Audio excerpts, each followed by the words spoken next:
Hello and welcome to the How to Exit podcast, where we introduce you to a world of small to medium business acquisitions and mergers. We interview business owners, industry leaders, authors, mentors, and other influencers with the sole intent to share with you what it looks like to buy or sell a business. Let's get rolling.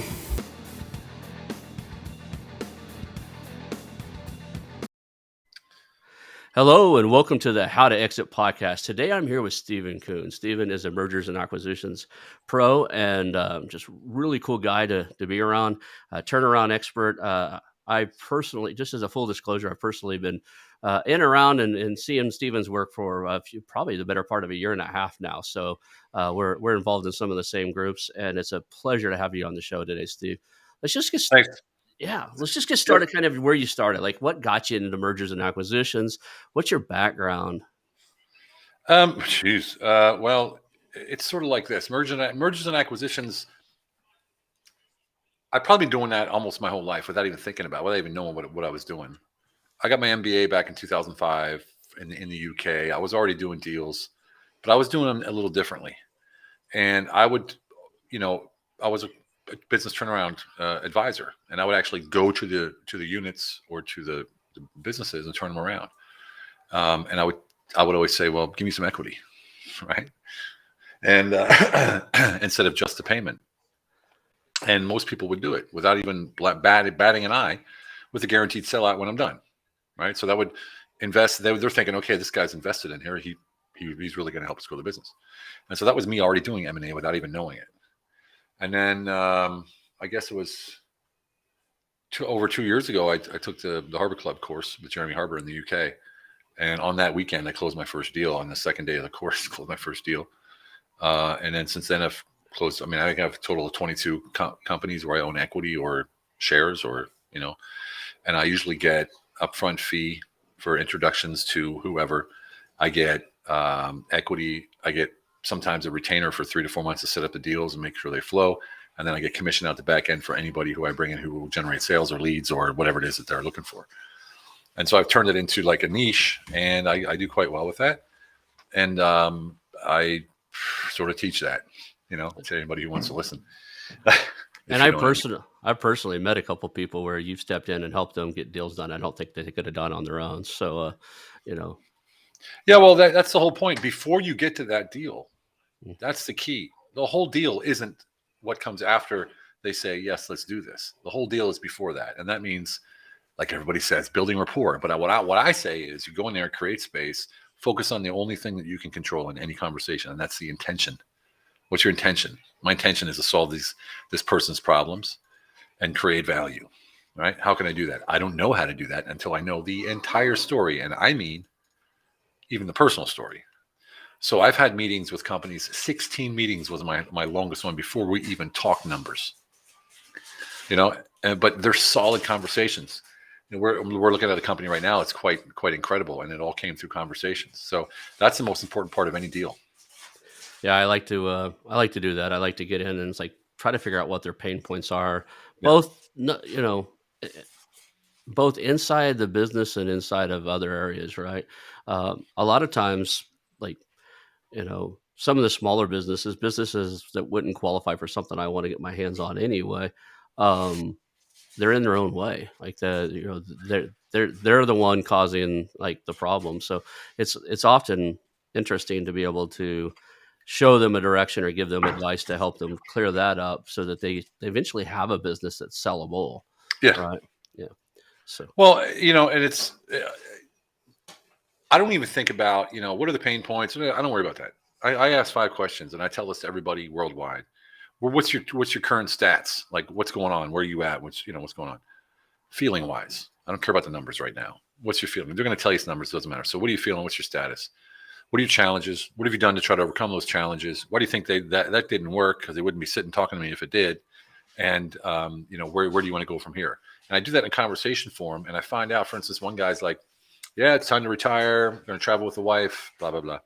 Turns out he didn't want to retire. His wife was forcing him to. So I struck a deal with him and basically said, look, I need you, right, for the next 3 to 5 years as a consultant. So you need to stick around. You get to come to work 2 or 3 times a week. He's like, really?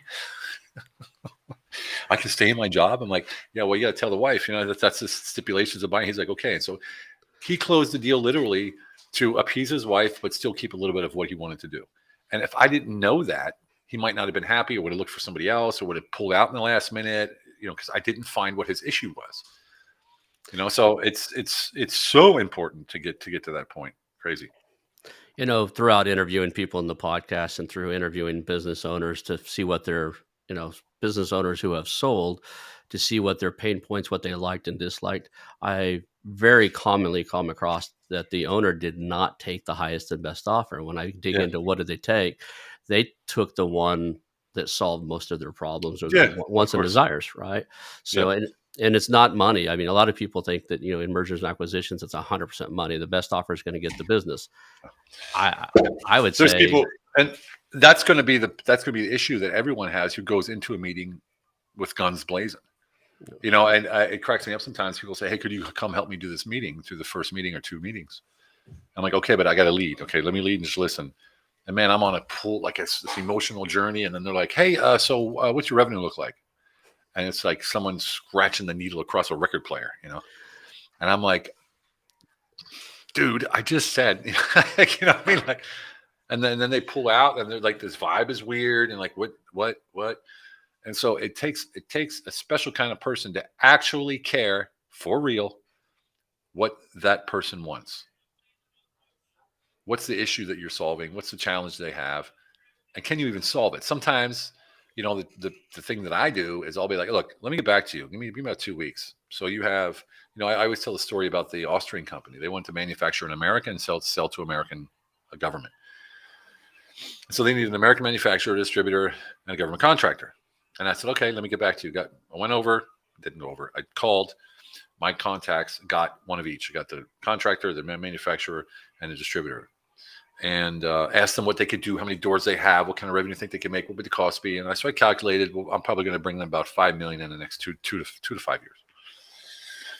So I went back to him. I said, here, this is what I got. I got a manufacturer, I got a distributor, and I got the government contractor. Probably about 5 million in years. He's got 3,000 doors. This guy does this. This guy does that. He's like, holy shit, you did all that without a contract? I'm like, well, yeah, I wouldn't take a contract unless I knew I could solve the problem in the first place. And they're like, okay, what's it going to cost me? And then that's where I go to town, right? Well, for the introductions, because I'm bringing you 5 million, right? So for the introductions, I'm on 25K. For the to set up the deals and make sure it runs smoothly for 4 months, I want a retainer of X, usually 10K, 8K, 5K, whatever it is. Equity, I start at 10-15% depending on. Usually end up somewhere around 7.55. And then I want out the back end, I want commission 3% for 5 years or 5% for 3 years, whatever the deal is. And I have a guaranteed buyout after 3 years. So that means I can sell at my discretion. They can't force me out. I put a drag and tag in there, or tag and drag in there. yep. So they can't bump me. And it works. I'm actually part owner of a solar electric generator company that was just two guys in a garage. And now it's this freaking multinational, And I remember the guy was selling his guns to pay me. It was Wow, like that. Yeah. that's But commitment. But why? Why? Because he had 100% certainty in my certainty.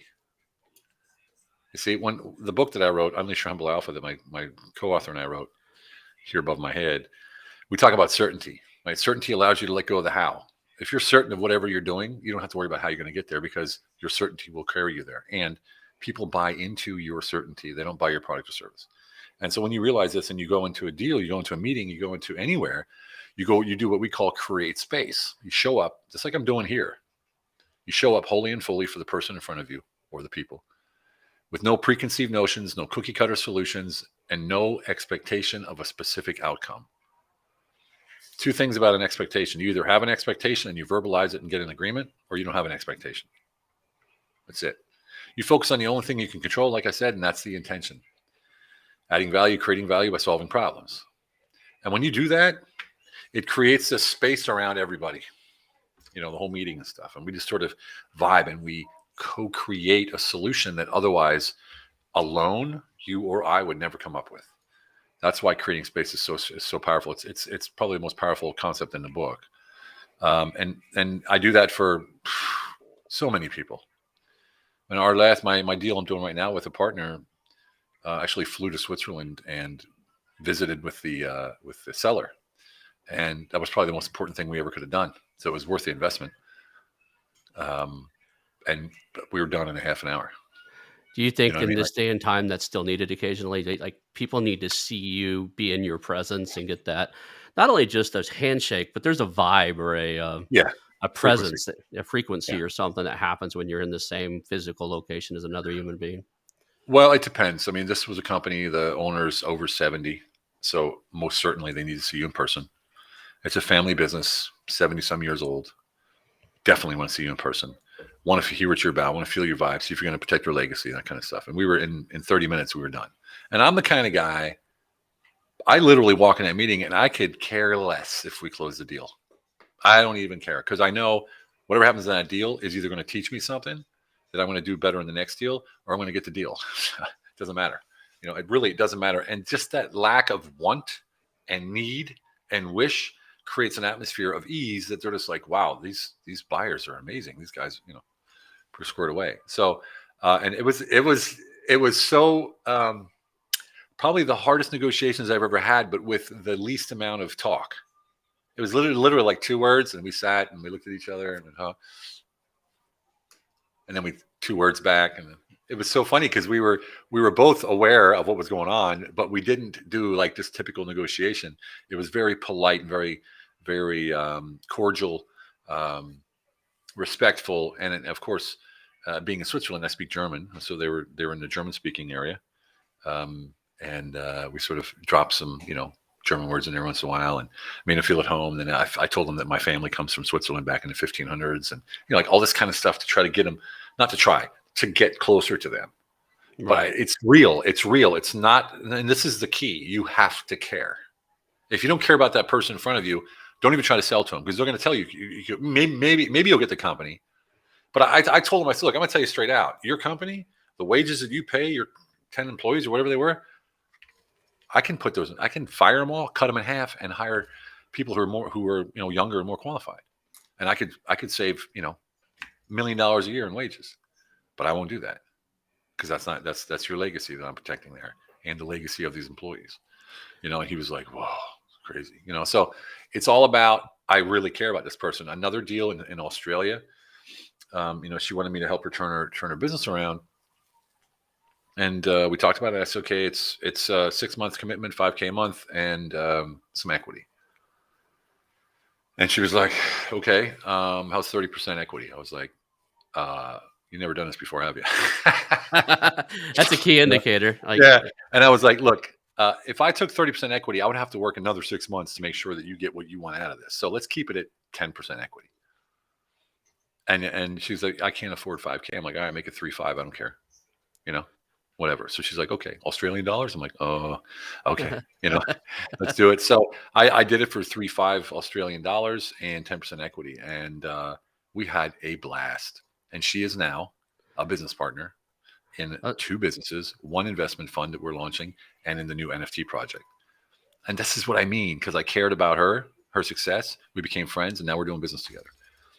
yeah, I think I've met her a couple of times on different presentations where Yes, you're on there. So Sarah, yes, yeah, yeah, brilliant yeah, lady. So that yeah, was a huge win for you. Actually, there's something inherently way more valuable with human connection and having a potential team member and business partner in the future than it is picking up 10% of her business, right? right, And exactly. and I've been asked to be on some of the first calls with some of the harbor clubbers and some other people in the other groups. I'm not going to mention here, but it's really hard to get people to go out of the, okay, what's your revenue? I signed an NDA. Did you sign the NDA? Uh, Like, that's not the conversation I want to have either. And I'm a little different than you because I don't do turnarounds. I'm more interested in what is you want to accomplish. At the end of the day, what do you want? Right. And there's a yeah, lot of times, I've had owners go, I want 1.5 million. It's like, cool. Let's see how we can get you there. That's my yeah, instant response because I don't know your business. yeah, I don't know your numbers. yeah, I yeah. said, before we even talk about that, let's talk about what's going on in the space of you and the business. And, I like to do that. Out of all the things you Yeah, can but do, this is the deal. This is the you know, deal. when I say to somebody, let's talk about don't talk about talking about it. Just Uh, talk about it. I mean, Raha. like a lot, like people are like, "Oh, I'm a master. I create rapport." And well, tell me, John, when was the last time? That kind of stuff. Like, no, just freaking talk to them. Yeah. Just walk up. Hey, how's it going, Steven? Great to meet you, man. What a great place. I love the car outside. Pretty awesome. And I was checking out your front desk. It looks pretty sweet. Is that new? I just start talking. What really happens? What really picks up your attention? And just talk to them. We walked into that business and they had a digital floor tile, and it said, "Welcome, Stephen Kuhn and so in the digital floor tile." And I was like, "You got to be kidding me!" And I said, "Hey, come here. Can we take a picture together with this?" So I'm like with the owner, pointing at that kind of, and what I mean. Like I thought it was so cool, and of course, me bringing him into my personal space like that, it was okay for him to say yes. He did, and it creates a bond. But it was real. Like I was like, "This is freaking cool, man." What I mean? Like, you know. So it isn't like, okay, I have a script, and Mr. So and so, what I'm gonna do today. I'm gonna talk to you about who you really are and how you. It's like, what? Come on, just freaking talk. Hey, John, how's it going, Steven? Or Sally or whoever. I get I don't think I've ever met a Sally, but anyway. it. Now you got me thinking, do I know Yeah, a I know, Sally? right? I'm thinking like, do I know a Sally? It's the little Yeah, things you think, it throws you off. yeah, So let's just walk through a typical conversation. yeah, A business owner reaches out to you, or you reach out to them for because you've seen something that sparked your interest. yeah. What is the first thing that you actually say to them over the phone? I know what I personally just start asking questions about them and what they're wanting to accomplish. But Um, what is it that I kind of walk through your scenario? I like I said, I just get into a conversation. I'm like, hey, how you doing today? What's going on? And they start talking. I'm like, all right, so you're looking to maybe do something with your business. And they're like, yeah, we're not sure. Or, yes, we are. I want to sell it for 1.5 million or whatever, and yada yada yada. I'm like, well, let's get to know each other a little bit. What do you say? I'm Steven. Been doing this for so and so many years. Been doing this, that, and the other. What about you? I checked out your company. Great, great background. I love the history of it. And then I pick something. It's just like when you go to a job interview, right? Do a little research, find out about their history. If there's any history on the website, mark it down, remember it and stuff, and say, I thought it was pretty cool how your grandfather founded this company. How long did you work with him directly, or was it after he left? Just whatever, and just get into it and start. The thing is this: whatever I initiate, whatever comes back, that's what I react to. And the biggest mistake that I see that people make is they have that's like I said, those 5 questions I asked.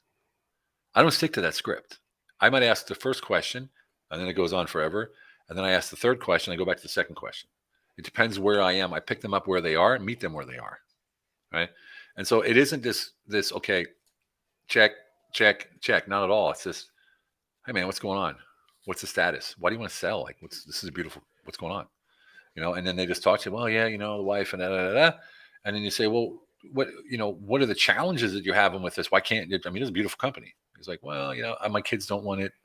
I wanted to try to pass on a family. They don't want it anymore. I'm like, I get that. I get that. So they're absolutely out. They definitely don't want anything to do with it. They want some of the money when I sell it. Yeah, but they don't want to work here. And you're like, oh, I can get that one. I said, can I get on that deal too? Like always making, just sort of like making some levity into it. And yeah, it's just it's a real conversation. I mean, it's hard to say because you don't know until you go in there and create some space to see what's going on. It's all about them. It's not about me. It's not about my wishes. It's not about my wants. It's not about how much they want to sell it for. It's not about how much I want to buy it for. It's about them. Just get to know them like you would in a bar or a It's cafe or in a swimming pool or, the grocery store. it's you say that, but I honestly believe that I don't think many people actually listen to listen. They listen to respond. Of course. So, but halfway through something, somebody's saying something halfway through it, they're already working on their response. It sounds like you're a very active listener. You listen wholly, completely, and then, you know, not respond to that. Basically respond to the whole concept instead of the first idea that Yeah. comes up is what most people are trying to respond to. They'll say they'll hear enough to get something tangled up in their own head, and then they'll start formulating a response. So that's Well, if you listen and you let it sit for a second before you respond and create that space, it's gonna sound like you might not be answering the question. If someone's listening to that one first question, like you said, the first baseline or whatever. But if you listen to the end, which you probably should, then you'll see, oh wow, he just covered the whole question and more. And that's sort of how I do it. I listen. I have to listen, but I'm listening for tonality. I'm listening for emotion in the voice. I'm listening. It's all intrinsic. I don't do it like, Zen or whatever you call it, or, Jedi mind tricks or whatever. I don't do NLP, neuro linguistic programming, which is basically manipulation of another human being, which I can't stand. And it's just show up and be a good person, man. And I quit actually talking about yourself and quit talking about yourself and don't talk shit about who you are and how great you are and all this kind of, no one gives a damn. This guy wants to sell his company or this gal wants to sell their company. Listen to him. Just listen to them. What do they want? Why are they leaving? What do they need? Like one guy, he's like, no, I want cash up front. I want cash up front. I want cash up front, cash up front. Because I'm moving to Silicon Valley and I'm going to live there. I'm like, well, okay. What about if we give you a chunk up front, from the revenue or from the bank account, and then we'll pay you deferred, and I will pay you a paycheck, basically, for the next 5 years, and you can live in California without a job for 5 years. How's that sound? He's like, oh, I never thought of it like that. You know what I mean? So this wasn't a business guy. It was an employee who happened to have a business. He wanted to be an employee. He wanted to have effortless money. And I said, well, this is how we're going to do it. We ended up not closing that deal, but he loved it and he used it for the next guy. And then they closed the deal with the next guy for a little bit more money. You know what I mean? So it's like, what do they really want? This guy, if you're saying I want money up front, what's the other way? Oh, I can pay you deferred. Why? I don't want it deferred. I want it now. I'm going to California. Oh, you're going to California? Why? Huh? Oh, you want to live there? Okay. Well, how about if I send you basically a paycheck for the next 5 years? Oh, So, I used to use that inside of the real estate space. I actually would work with people for owner finance deals, and I had a lady had a pretty nice house. She wanted. She's like she reached out to me and goes, "Hey, I want to sell this house to you. I'll even finance it to you. I just need a considerable down payment." And I said, "Okay, I'll come by and take a look at it." So we started talking, and the considerable down payment in her world started off at 50K for a $250,000 house, and so I was like, 50K. I said, okay, well, so do you mind me asking, what's the goal with the 50K? You going to stick it in the bank, draw interest on it, or something like that?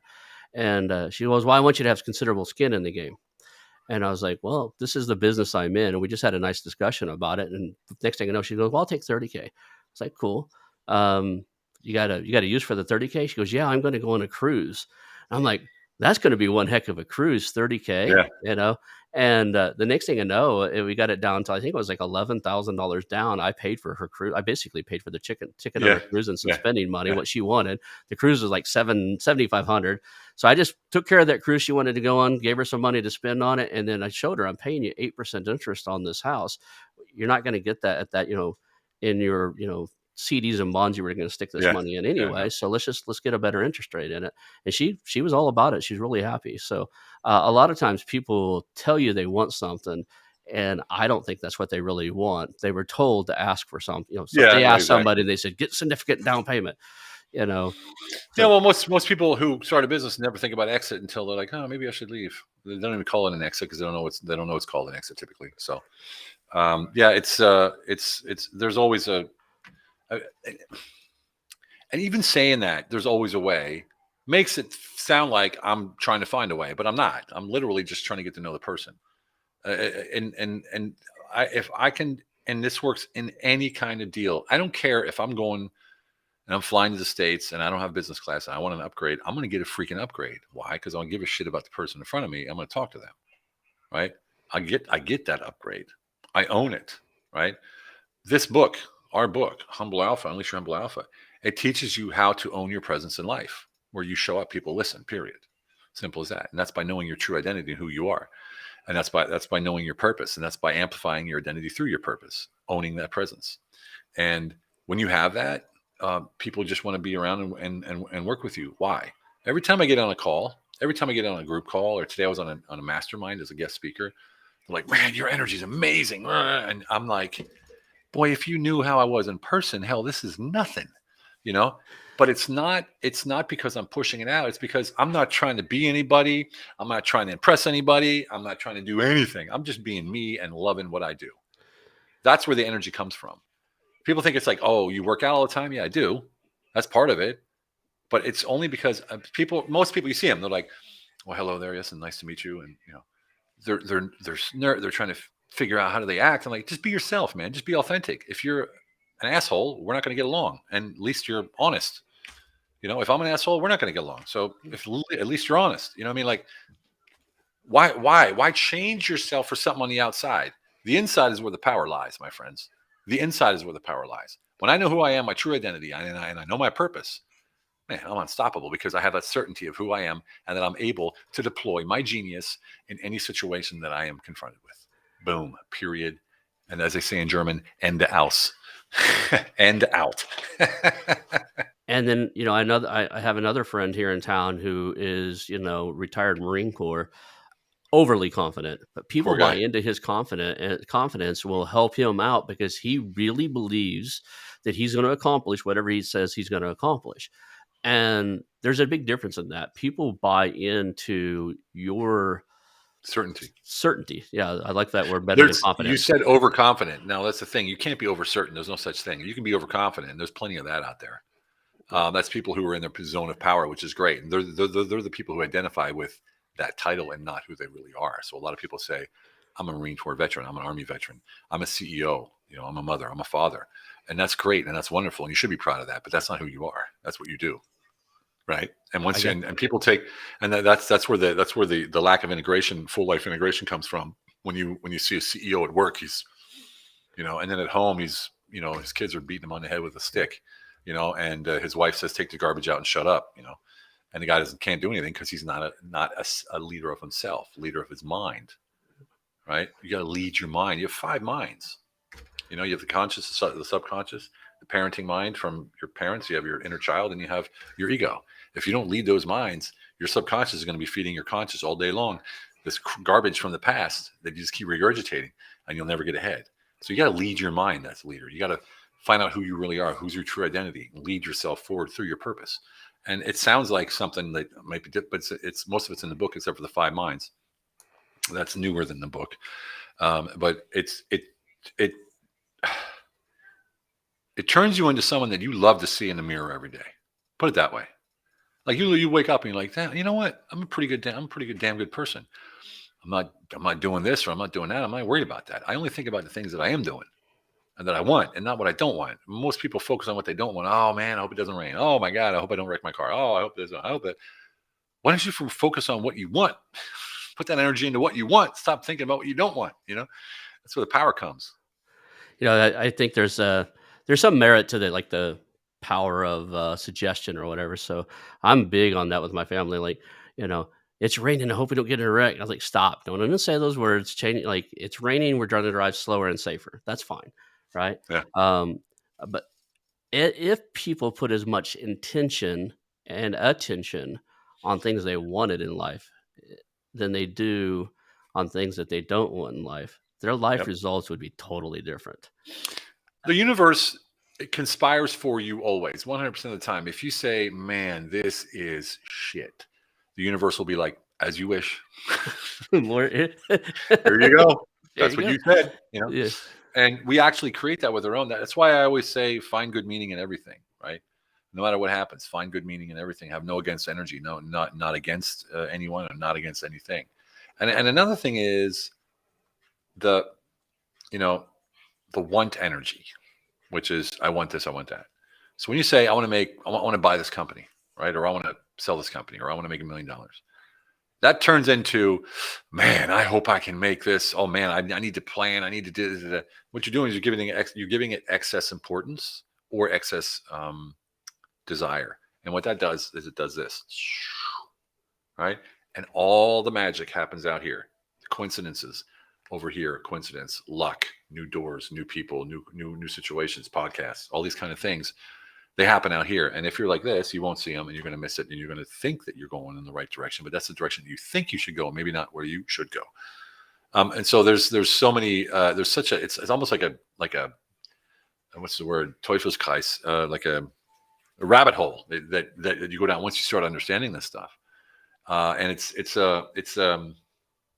fascinating actually, because when you realize all of these things and we realize that our mind is actually controlling what's going on around us, and you realize that the only thing that matters is how you feel on the inside, and that the entire world mirrors back your energy towards you, everybody you talk to. And currently right now I'm really deep into this because it's a personal situation that I'm in, and I can see it. I can change that person like that into a positive person just by me owning my presence and being positive, right? So when you realize the whole world is a mirror of you, why would you go into meetings being arrogant and pushy and show offy and whatever, right? Yeah, Why? I Yeah. there are people out there that even teach that you Oh, I gotta know. you gotta present yourself as the alpha above them, and they have to look up to you or you're never gonna get the deal done. I just don't think that's true. It used to Uh, be. It used to be. That's old sales. I mean, we had a sales back in the 1998 or the 88, 98. I was still in the army in 1988. 1998, we had 10 sales offices with a table, two chairs. So you'd bring two people in, and I would sit on the table looking down at them. That's old school. You don't do that anymore. Someone tries that shit with me, I'd be like, dude, you better back up. Like, what are get you out of my talking about? space. Yeah, exactly. Oh man. So, you know, this a lot of people were listening and just jumped in on this. Like, I thought this was a M&A, podcast, but what the reason I bring that up is a lot of people don't get that this is a people business. You're not buying a business as much as you are working with people and helping them get where they want to get. You're going to end up with the business some of the times, but there are I don't care how big the business is. There are human beings there, and you have to deal with human emotion. You know What they're How are you going to treat your wife or your husband? right, How would you treat them? Would you treat them any different than them? Well, then you're not being authentic, right. I right? I get mean, that. why would you treat them different? Would you talk to your wife like you talk to this guy, or would you talk to your husband like you talk to that gal? I mean, if you're not, then you're not being authentic. I would say here's a litmus test. If you're at home eating dinner with your wife or your husband, or your partner, whoever, and one of your employees or people you know on the outside is a fly on the wall, will they even recognize who you are? And vice versa. Your wife at work, your husband at work, your partner at work, will they recognize you? You know, if it's two different people, then it's all about integration, and that integration is where the key lies to owning your own presence through knowing who you are, your true identity, and amplifying that through your purpose, which crystallizes. Basically, the humble alpha is an operating system, right? So you have five core models in which you live by. It shows you what to do to unleash your own humble alpha operating system, and once you know your operating system, you can launch from there. And I mean that. I didn't even know my operating system until we wrote the book, and we did it intrinsically. It sort of happened. I was good at what I was doing, but I couldn't give it a name. I couldn't teach it. People were like, "How did you end up working for Mick Jagger?" And I'm like, "I just walked up to him." And they're like, "What? Like how?" And I'm like, "I just like, literally just walked up to him in a hotel." Yeah, but what was your mindset? I don't remember. So I had to go through all that, and I had to actually take a year to go through my entire life and come up with all of the information in the book and figure out how I did what I did, because I've worked for parliaments. I've in the top levels of European politics, the royals.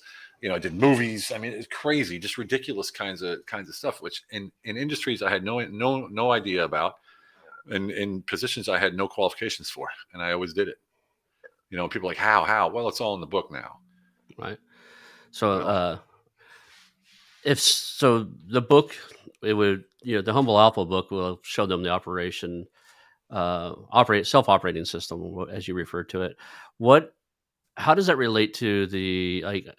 Let's dive back into the M&A side, yeah, where we're looking at deals. We're out there reaching for companies. Companies are reaching for us. I really buy into the concept. If you've got like really strict goals, you've got blinders on. yeah, There's just no way about it. I've had people I've invited to be on the podcast, and they're, well, maybe in the summer I've got these 4 goals I got to hit between now and then. And my response is, cool. What are those goals? yeah, Like, you know, and sometimes they'll respond, and I'll hook them up with people to line them up with some of the like, well, maybe these guys, here's 2 guys that can probably help you get there, right? Well, how did you know those? Well, I interviewed them on the podcast. You probably get to know yeah, them too if you jumped on here with me. yeah, It's people have I mean, it's a set of blinders. You get it's what is it called, narrow sighted or whatever you want to they're farsighted, nearsighted. yeah, they're blinded by, like, the thing that's right in front of them that they're trying Yeah, to achieve, and they're missing all the other stuff that could be bigger, better, and, more important to their lives, than, you know, than the thing that they're setting towards a goal. So, yeah. Well, I agree. It's I always say if you have, people talk about hustle and grind and head to the grindstone. If you're doing that, man, you're missing everything. You're missing everything. You really are. It's horrible to say, but a lot of people believe in that, hustle and grind and put your head down, keep your head down, laser focus. Everyone says that, laser focus, laser focus. That's what you're doing. You're like a horse on a horse track, and this is where it all happens. Like I said, coincidence and all those luck and everything else, and it's a shame. And also you're missing out on life, man. You don't know what's going on around you. I talk to everybody. Everybody that comes in my area. If they don't talk back to me, I just say, have a great day. And that's it. Some people are like, why is this dude talking to me? Like, like, why is he saying hello to me? I don't know who he is, especially in Eastern Europe where I live. A lot of people. But the ones that do, it's really joyful. And I have, I know everywhere I go, I end up knowing people, airplanes, you name it, Hell, I've stood up on airplanes in business class and saying Elvis, it's like, that's how crazy it is, I haven't done anything like that. I have the 3-foot rule. If you're within 3 foot of me, I probably will know your life story within a few minutes. So Yeah. 'cause I truly find myself two things. People like to open up to me for some reason, and it's because I care and I want to listen, and I'll Yeah. ask. You know, I don't ask people. I quit asking years ago. I asked, like, "What do you do for a living?" I don't ask that anymore. Like, if I meet somebody at a Starbucks or coffee shops, like, "What makes you happy?"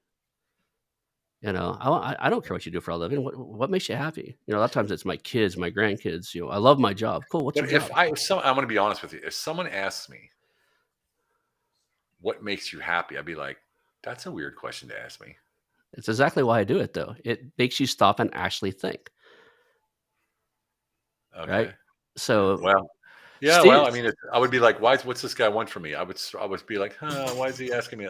For me, it'd be like sort of weird. it ain't the first. And It's that's, usually not hi. How are you? What makes you happy? It's yeah, like I know. It's with he's me. like Yeah. we talk about something cool, their shoes or Yeah. their purse or Yeah. whatever it is. That what they ordered as a drink. Hey man, is that any good? I was looking at that on the menu, and then before I know, like when they ask me, "What do you do for a living?" I'll tell them, like, "Well, I Yeah. help business owners get where they want to go." And then they're like, "Well, And then they kind of leave that awkward open space, and that like you're going to ask them what to do for a living. I don't. I just say, "Well, what makes you Yeah. happy? What Yeah. do you enjoy in life?" Or they'll tell me what they do for a living. They'll say, "Well, I own a bakery." I said, "Cool. Does that make you happy?" Yeah. You know, Yeah. No. I just say it sounds like you're trying to be my coach. it's not. I truly Are you want to happy, know. Steven? Steven, are you happy?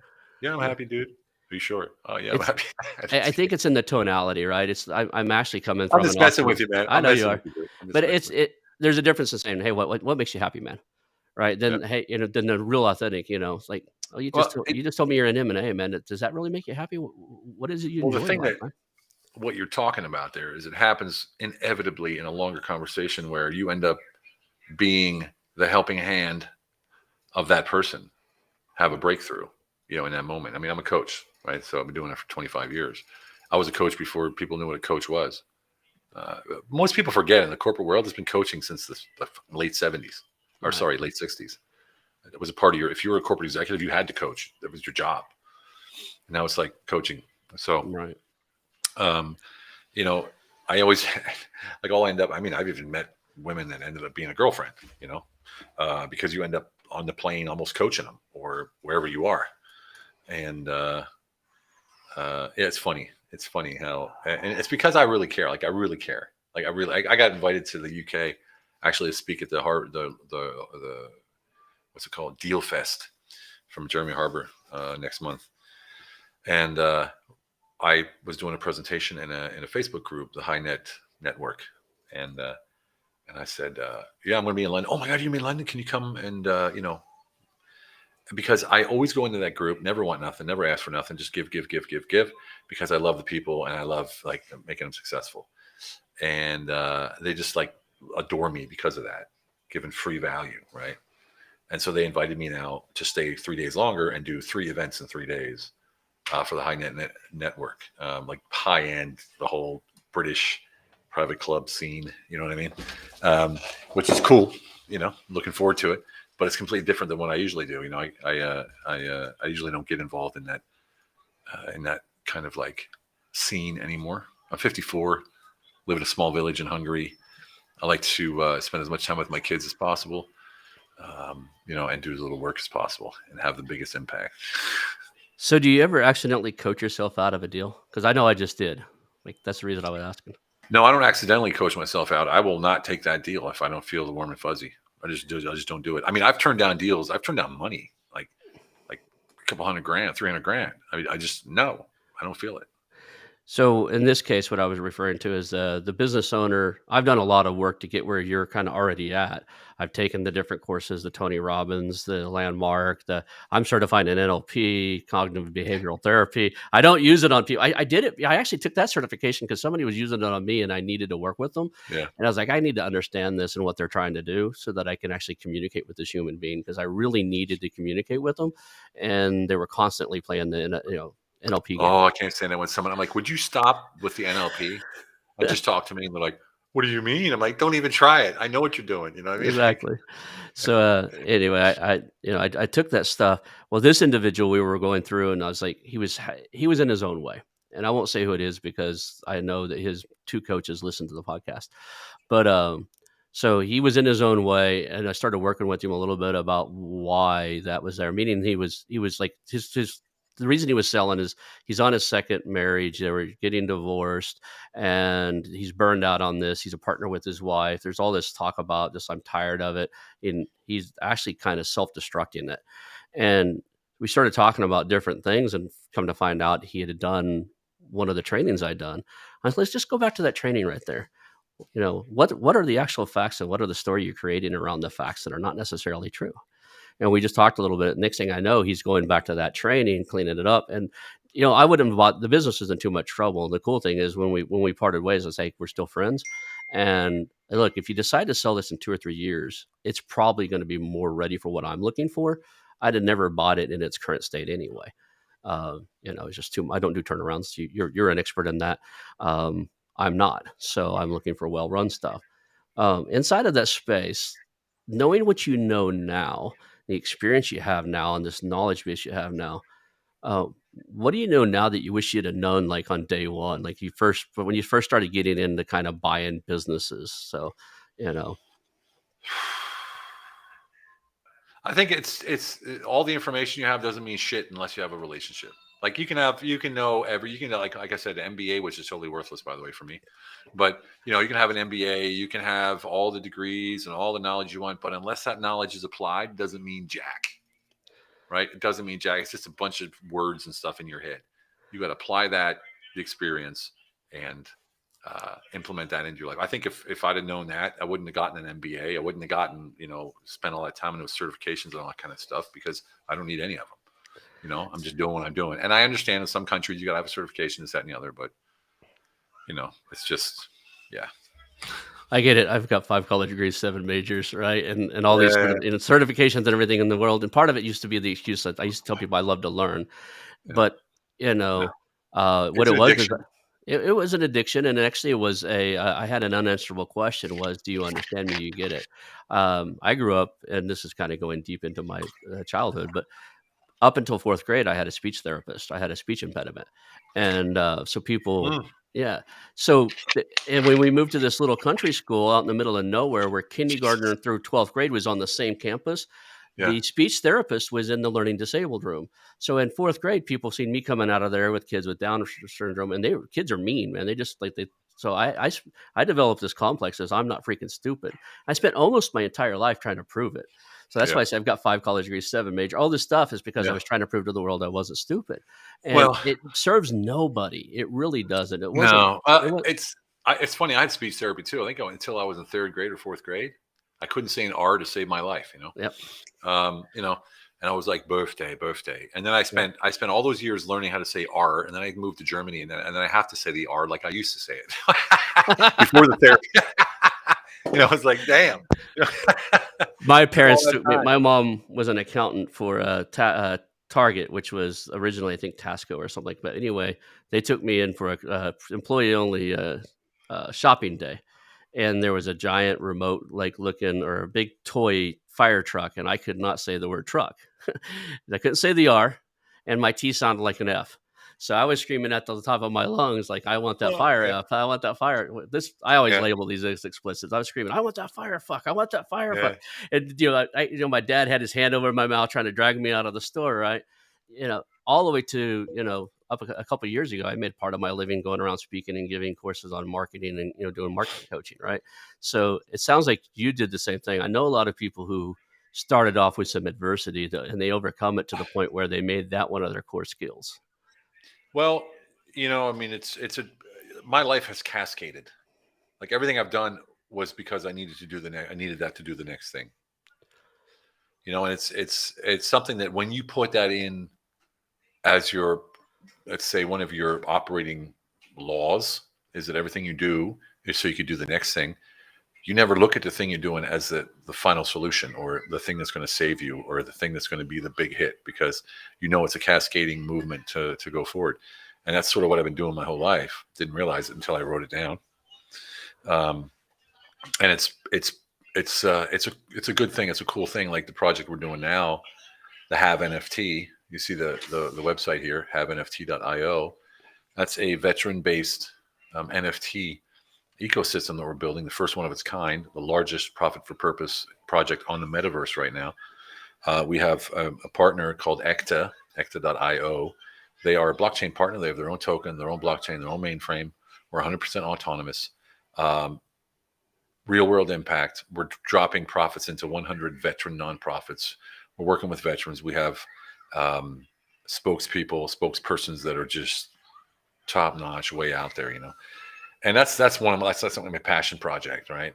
So and this is more cascading of what we're going, and that leads into fractional real estate and fractional M&A investment through NFTs in the investment fund that we're launching, which is called HAVE Investment Fund. HAVE stands for Humble Alpha Veteran Empowerment, right?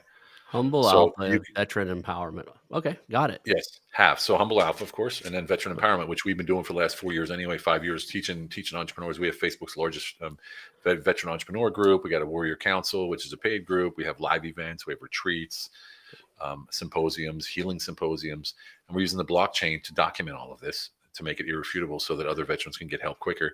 And we're consolidating all of what's out there. We're trying to consolidate all of what's out there and bring it together, have more of an impact, because there's 22 veterans a day commit suicide, and it hasn't changed in 20 years, although there's 30 times more nonprofits than there was 20 years ago. And that's because there's competition and it's fragmented and no one knows where to go. So we want to bring it under one roof through the Have NFT, through the 100 nonprofits, bringing them together, having one vision, documenting it all on the blockchain. So it's irrefutable evidence of healing, of help, of, whatever treatment. And anyone can go there and find it and immediately find out where they need to go. And so it's a massive, massive project. It's only able to be that massive because we're using blockchain. Otherwise, it would all be manual and be next to impossible. So I'm a And member of a couple of your veterans groups there, and for our veteran listeners, how do they find that? It's a pretty powerful group on Facebook. So how do they? yeah, Vetpreneur Tribe. Just go to Facebook, Vetpreneur Tribe, or just look at my name and write me or something and figure that you can do that way. But I highly suggest that everyone gets into the Have NFT. The NFTs are challenge coins, basically a military challenge coin, something like this. It's metal. There's millions of them in circulation, and we're making them of the mascots of each of the forces. And if anyone knows anything about NFTs, it's basically you're having fractional ownership in a digital asset, an investment, or in an actual hard asset like real estate. And so when you buy a digital challenge coin, you're actually having ownership in the ecosystem. You could stake it, earn money, passive income, all that kind of stuff.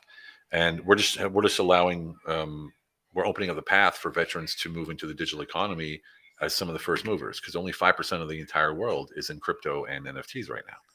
So it's a completely blue ocean, and we're way ahead of our time, and so we're having to educate a lot of people about this situation, because the entire rest of the NFT world, they're all competing for the same 5%.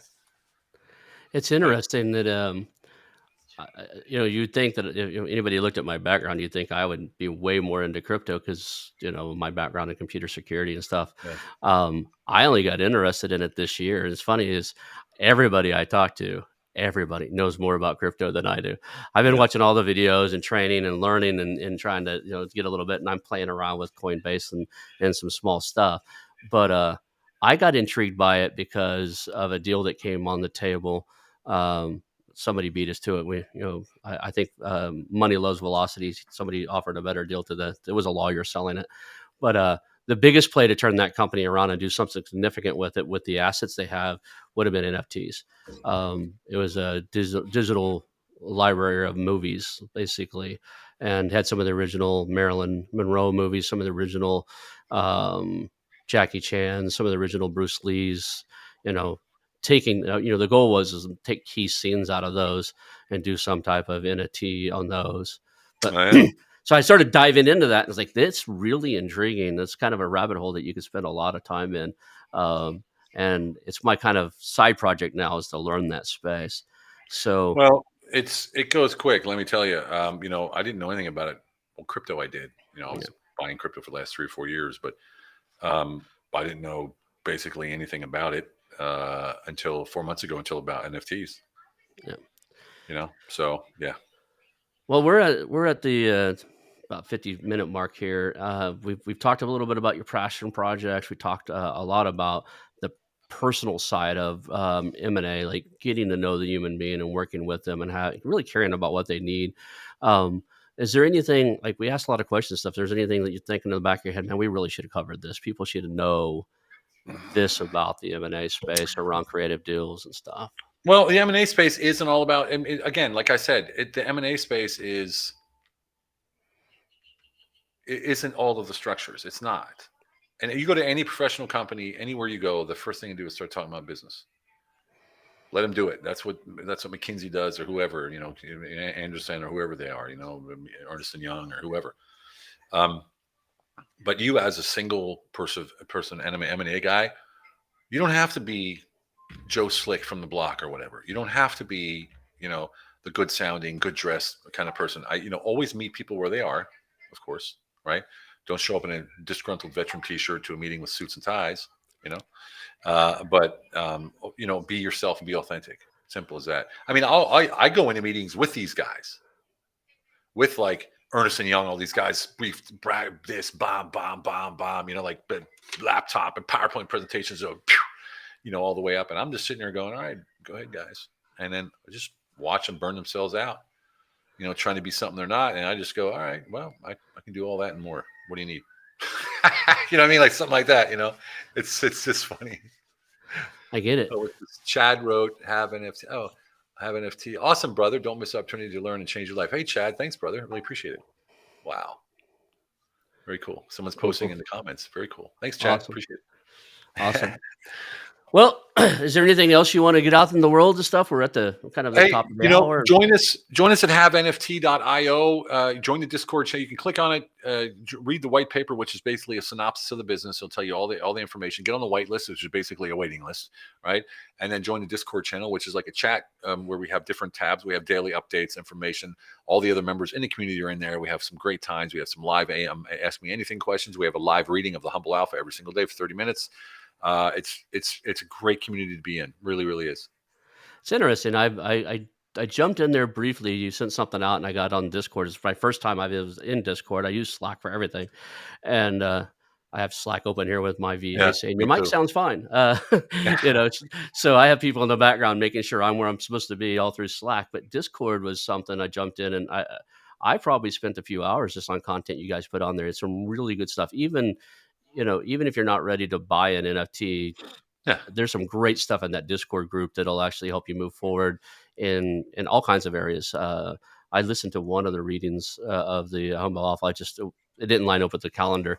I plan on actually ordering that and listening to it, or buying it and reading it. But uh, I appreciate you being on the show, man. This is a different show than most of them. I think it's a needed one. I think we've talked about like what it looks like to evaluate buying, what does it look like to prepare to sell, if you don't deal with the humans in the middle of this, you're just not going to get it done, especially if you're doing like a lot of our listeners. You're a solopreneur trying to build a small Yeah. team to buy Yeah. a company under 1.5 million EBITDA.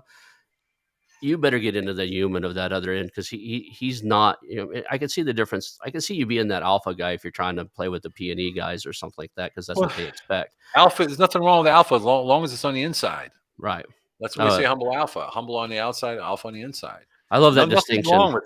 There's a difference between power and force. You know that, right? Oh, So absolutely. it's all about the power that you radiate, not force that you're pushing. You don't want to push people. You don't want to force people. You're just radiating power, and they're like, whoa. That's what we're talking about. Humble on the outside, alpha on the inside. Got it. Well, I appreciate it. I'm gonna wrap this show up and, hang out for a few seconds afterwards, Roger, and I'll kinda share some information with you, and we'll be done. Roger, Roger that. Thank you. That's the Yep. show. Thank you so much. The Investors and Entrepreneurs Professional Mastermind. The Investors and Entrepreneurs Professional Mastermind combines the traditional peer-to-peer mastermind introduced first in Napoleon Hill's famous book, Think and Grow Rich, with accountability partnering, where your peers help you ensure that you set goals, take actions, and get results. If you want to scale, blow past roadblocks, and achieve success faster than you might think is possible, I suggest you take a visit over to tiepm.com. That's tiepm.com and check out the Investors and Entrepreneurs Professional Mastermind.